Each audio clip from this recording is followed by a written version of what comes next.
Andy Katz here, and welcome back to MVPs of Maui, presented by Continental Tire in celebration of the 40th anniversary of the Maui Invitational.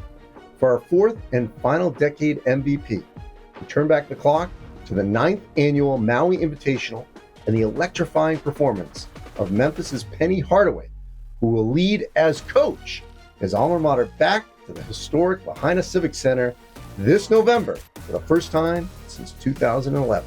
All right, Penny, let's go back to 1992 Maui Invitational. You and Bobby Hurley were co-MVPs. What memories do you have of that event? Man, first of all, that was my first time in Hawaii, period. So it was just a beautiful setting. We stayed in Honolulu first and then obviously flew over to Maui. Just the experience of that was great, but it was a fun tournament. Those back-to-back-to-back in that environment, what does that do for a player to compete at that level on consecutive days? It just reminded me of AAU because, you got those 3-day tournaments or a holiday tournament in high school. So for me, I was always anxious to be able to play every day because I love the game so much. So we're going back, 32 years, and you're 37. Adam Morrison added 43 in a game. I mean, these are two of the top 5 records all time. How surprised are you that it's got staying power, what you were able to do in that game against BYU? I'm very surprised because, there's some scores that have gone over, but it's more team now. It's not as much as individual as it was back then. Like I said, Adam Morrison, when he was at Gonzaga, come on, man, he was putting them up. And same thing with me at Memphis. So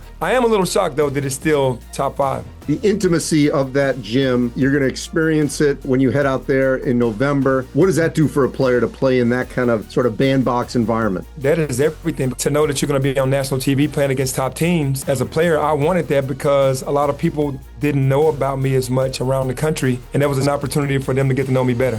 Thanks again for joining us. Next week, we will launch a poll with Continental Tire to see who you think is the real MVP of Maui in celebration of the 40th anniversary of the Maui Invitational. Stay tuned. Mahalo.